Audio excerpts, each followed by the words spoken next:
Hey guys, welcome to my channel. So today we'll be doing section 2, which is people in business. In this series, we'll be doing 2.1 all the way till 2.4. But for today, we'll just be doing 2.1, motivating employees. Alright, so let's get started. What is motivation? Motivation is the reason why employees want to work hard and work effectively for the business. So, if you have a well motivated workforce, the benefits are that there'll be higher output, there'll be an increase in the productivity, there'll be low labor turnover, low rates of absenteeism. Now, both of these kind of mean the same thing because it basically means that if you have a motivated workforce, then the laborers, the workers, or the employees are going to be less likely to be absent because they're willing to come to work and they want to work for the business. Lastly, we have lower chances of a strike. So, if your workforce is demotivated, then obviously they're unhappy with the workplace, they're unhappy with the conditions. So, they're likely to go on a strike. And this is bad for the reputation of the business as well. So, it's better to have a motivated workforce so that there are lower chances of a strike. Alright, now moving on, we have the three theories. Now, these are the three theories of motivation, the three motivational theories. So first one is Maslow's hierarchy of needs, then we have F.W. Taylor, and lastly we have Herzberg. Okay, first one is Maslow's hierarchy of needs. Now this man Maslow said that there are 5 levels to motivation. So once one of these levels is completed, then you can move on to the next, and so on. And this is the final motivator. Okay, so the first one is physiological needs. Physiological needs is anything like food, water, or shelter, right? These are all the physiological needs. Then, once these are satisfied or fulfilled, then we move on to safety needs. Safety needs basically means that the worker wants to be out of danger, they want to be protected from danger, and they want protection against poverty and fair treatment. So once that is completed, we have belonging needs. But in our textbook, they call it social needs. So I think it's better we stick to that. Social needs, yes. So social needs are our third level. And it basically means the friendship and a sense of belonging that you have in your workplace. So one of the motivators is that if you have friends, if you have a group of people who you are very close with in your workplace, then that acts as a motivator. So that is social needs. Now, once that is over, we have esteem needs. Esteem needs is having status and recognition, or many achievements, and you want independence. Last but not least, we have self-actualization. Self-actualization is the final motivator, and it means that you've succeeded to your full potential and you feel that you've done a good job. So that is the final motivator in Maslow's hierarchy of needs. Now moving on, we have F.W. Taylor's theory. And this man said that money is the main motivator. Now, F.W. Taylor was a laborer in a factory in America in the 1880s, and he basically studied the laborers who worked there. And he said that if people are worked based on hours or the number of output they give or the number of pieces that they produce, then you can give them more money, right? So for example, if you work more hours, you're going to get more money. If you produce more output, if you produce more pieces, then again you'll get more money. So that was basically his whole theory, right? But obviously people thought that money being the main motivator was too simplistic, because obviously many people don't really want money, they want other needs. They have other needs like physiological needs or social needs, like we saw in Maslow's theory, right? So people thought that this idea that money is the main motivator was too simple, it was too simplistic. So it wasn't really adopted around the world. But yeah, that is F.W. Taylor's theory. Now, last but not least, we have Herzberg's two-factor theory. So this man said that only if the hygiene factors are fulfilled, then only these motivating factors are going to work. So he said that humans have two types of needs. They have basic needs, which we call hygiene factors, and they have um, motivational needs, which is the motivating factors, right? So hygiene factors are relationship with peers, company policies, physical workplace, working conditions, salary, status, security, supervision, and then we have our motivating factors. So once all of these have been completed, they've all been fulfilled, then we move on to our motivating factors. So motivating factors include achievement, recognition, the work itself, job advancement opportunities, and growth opportunities. Okay, so this was Herzberg's two factor theory. Now, moving on, we have motivators. Now, this is the main part of this chapter. So, there are two types of motivators, one is financial, and the second is non financial. So, first, let's look at the financial motivators. Firstly, we have wages. Now, wages is a type of payment which is usually paid weekly. Okay, so this is paid weekly, and there are two types of wages. One is time rate, and the other one is piece rate. Time rate means that the more number of hours you work, the more money you get. Piece rate is the more number of pieces or products that you produce, the more money you get. But obviously, both of these have their own disadvantages. So, the problem with time rate is that if there's a hardworking employee and if there's a lazy employee, even if both of them work 3 hours a day, both of them are going to get the same money. So even the lazy person is going to get the same amount of money that the hardworking person is getting. So that is the problem with the time rate. Now, the piece rate, the problem with this is that if they're going to make products really fast, then they won't have time to focus and perfect each product. So the quality of products would go down if people try to do their work really fast. So, yeah, that is about wages. Now, moving on, we have salary. Salary is a payment for work which is usually paid monthly. An advantage of salary is that it's fixed. So, in wages, your money varies, right? According to the work you do, your money changes. But for salary, the money is fixed. Your payment is fixed.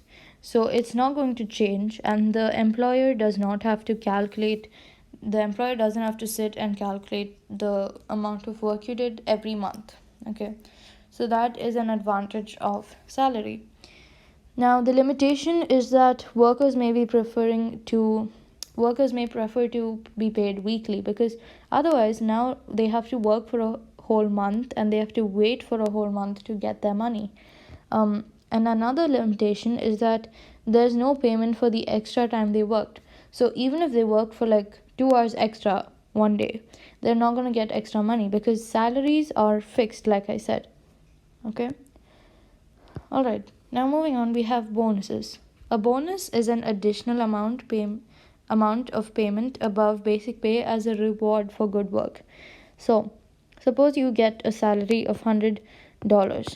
Okay, you get $100. If you have a bonus, then you get your $100 plus another bonus of say $20, right?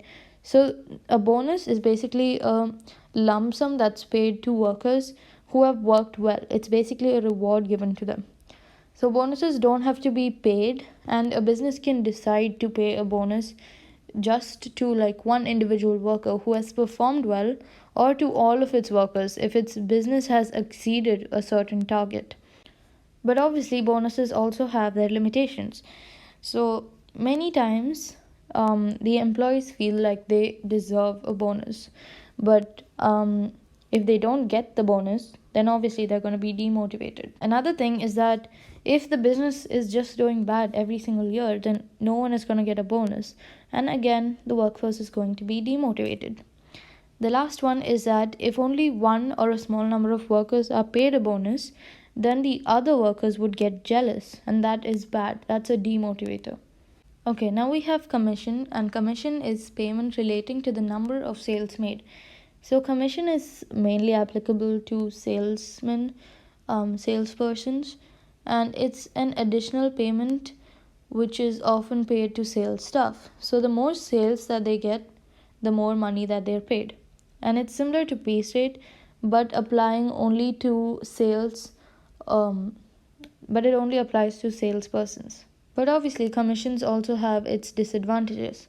So, firstly, it can be very stressful for the sales staff, right? There's a lot of stress involved because if the salesperson does not sell products one day, then they're obviously not going to get any money for it, right? So, they're obviously going to be anxious. They're always going to be anxious if they don't get any sales that day, then they're not going to get money. So, the salespersons have a lot of stress. That's the first one. The second one is that there may be too much competition between the sales staff itself. So if one sales staff gets more sales, then obviously the other ones are going to be jealous, and there is competition. And this competition is not between businesses, it's between the workers of a same business itself. So those are the disadvantages of commission. Lastly, we have profit sharing. Profit sharing is a system whereby a proportion of the company's profits is paid out to the employees. The limitations of profit sharing is that if a business makes very low profits, then there will be no profit sharing, right? So if business has losses in 1 year, then there is no profit sharing. The second one is that the profit share is usually calculated on the basis of an additional percentage of a worker's wage or salary. So if higher paid workers receive a higher profit share, then this would create a lot of jealousy among the other workers. So basically what that means is that if person A gets $100 per month and person B gets $50 per month, the profit sharing is depending on how much each person gets. So if this person were to get a profit share, then he would probably get like $10 extra. But if this $100 person gets a profit share, then that would be $30. So since this person's getting more profit share, the other people of the workforce are going to be jealous of this guy. So that is the problem with profit sharing. Okay. Now moving on, we have our non-financial motivators. So non-financial motivators include job rotation, job enrichment, team working, training, and promotion. The whole purpose of non financial motivators is to increase the job satisfaction of the employees. Now, basically, what job satisfaction means is that it's the enjoyment that's derived from feeling that you have done a good job. So, job satisfaction is a pretty important term. You should probably learn the definition as well because it does pop up in the exams quite often. Okay, so job satisfaction is the enjoyment derived from doing a good work. Okay, so non financial motivators. Firstly, we have job rotation. Job rotation is basically when workers on a production line carry out simple jobs but they keep rotating it, they keep doing different tasks. So, if person A is in charge of cracking eggs and the person B is in charge of mixing ingredients, they can rotate their jobs. So, the first hour maybe this guy is doing this and this guy is doing this, but the second hour they change their jobs, and so they have an increased number of variety and they're less bored, right? So this obviously increases the variety in the work and also makes it easier for the managers to move workers around the factory. If one person is ill, right, if this guy is ill, then this person can replace this worker. So the job rotation basically allows people to have more variety, and if one person's absent, then the other person can replace them, and hence the production process will not be affected. Okay, so next we have job enrichment. Job enrichment basically involves looking at jobs and adding tasks that require more skill and responsibility. So if you have the job of cracking eggs, right, then if you take up the job of handling the money, then this is known as job enrichment because this requires less skill and this requires more skill. So since you're taking up a job which requires more skill, you are doing job enrichment. Okay, and obviously this will create more job satisfaction, and workers will often become more committed to their jobs because they're getting more satisfaction out of it, and they're being more motivated, and they're being more trusted. So obviously the workers are getting committed to the job. Okay, next we have teamworking. Teamworking involves using groups of workers and allocating specific tasks and responsibilities to them. So, because of teamworking, the social needs, like we learned in Maslow's theory, are being fulfilled. Because now people are, now employees in a workplace are able to become friends, and they're able to share their ideas and hang out with each other, right? But there are obviously disadvantages to everything. So teamworking's disadvantage is the fact that there can be fights, there can be disagreements between these employees. So if one person is doing a job and then the other person starts complaining about something, they're going to get into a fight, right? So that is the problem with teamworking. Okay, next we have training, and training increases motivation because the workers feel like they've been selected by management, and this gives them a feeling that their good work has been recognized. So that is why training is a motivator. However, the disadvantage is that the business has to spend money on training. So they could have used this money somewhere else, for example, to develop a new product, but they have to use that money on training. Now we have promotion. Promotion increases motivation because employees who are offered promotion will feel recognized, and they'll have a higher status, which gives them more challenging work to perform. So promotion basically makes the worker feel like they've gained the trust of the employees and they've been recognized. Alright, so that was it about the motivators. So once again, let's just go through it quickly. Motivators, there are two types: financial and non-financial. First one is wages. Wages is paid weekly. Alright. Salary is paid monthly. Bonus is a lump sum that is added to your salary. Commission is for the salespersons. Profit sharing is added to your salary, and it is basically when a part of the business's profit is added to your salary. Okay, so the business's profit is added to your salary.